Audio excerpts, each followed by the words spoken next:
in the small town of Maple Ridge, tucked between farmlands and the bustling highway that led to New York City, lived a boy named Ethan Rivera. He was 12, skinny, bright-eyed, and had a smile that could soften even the hardest days.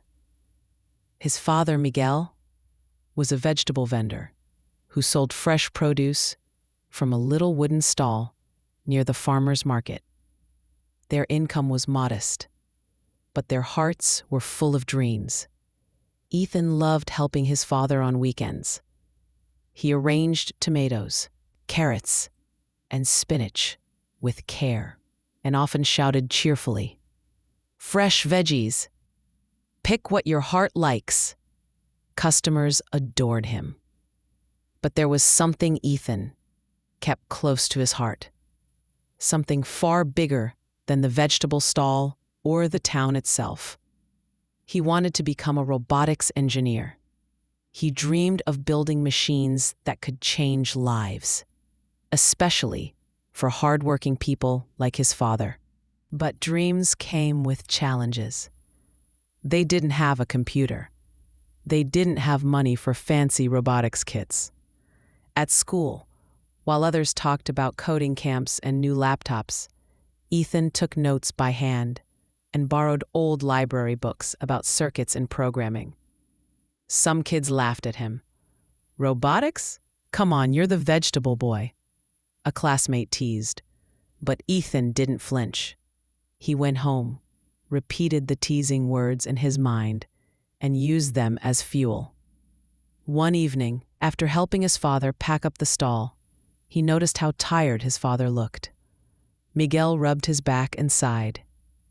"If only there were a machine to help me lift those heavy crates," he said softly.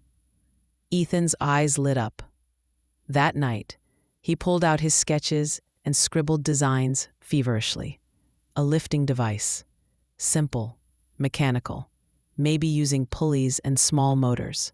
And so, his adventure began. He gathered old parts from broken toys, wires from discarded lamps, and even a damaged scooter someone had thrown away.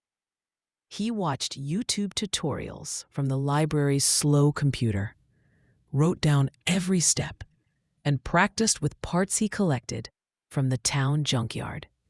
For weeks, he worked in their backyard, surrounded by the smell of tomatoes and sun-warmed wood. Failure came often. Sparks flew, wires broke, motors jammed. Once, the whole thing collapsed, just as his father walked in. Miguel ran to him. "Are you okay?" he asked. "Yes," Ethan said, frustrated, "but it didn't work." Miguel looked at the messy pile of parts. "But you tried," he said. "That matters more than the result." Ethan didn't reply, but that night, he wrote something on his notebook. "Failing doesn't mean you're done. It just means you're not done yet." Weeks later, their town announced a Young Innovators competition for middle schoolers. The winner would receive a scholarship and a robotics starter kit. Ethan felt his heart jump, but doubt whispered in his mind, "You don't have real equipment. You don't have guidance. You just have junkyard scraps." Still, he registered. The deadline was in 4 weeks. His project, a simple lifting device to help market vendors move heavy crates. He rebuilt his design from scratch, this time stronger, smarter. He used scrap scooter wheels for motion, old hinges for stability, and a small motor from a toy car. He adjusted, tested, and adjusted again. He failed 32 times, but he never gave up. 1 week before the competition, Ethan finally succeeded. He cried, not because the machine worked, but because he did. But the story didn't end there. The night before the competition, A storm rolled through Maple Ridge. Lightning cracked the sky, and rain pounded against the windows. Ethan woke to a sinking feeling. He ran to the backyard. The wind had toppled his project. Wires torn, wheels snapped, battery drenched. He stood in the pouring rain, broken. Not just his project, but his spirit. Miguel rushed outside. "Ethan, come back in." "It's gone," Ethan said, voice cracking. "It's all gone. I can't fix this by tomorrow. I can't." Miguel took his son's shoulders firmly. "Mijo," he said softly, "you built this with junk and hope. You built this with your own hands. You didn't stop after the first failure, or the 10th. Why would you stop now?" "I only have one day," Ethan whispered. "Then," Miguel said, "you make this day count." That night, father and son worked together with flashlights and determination. They replaced wires, strengthened wheels, dried the circuits gently with a hairdryer. At 2 a.m., the device stood again, scarred, imperfect, but working. At the competition, students lined up with polished robots, glossy presentation boards, and shiny laptops. Ethan stood quietly with his recycled Lee, paint chipped and wires exposed. Judges walked by, curious.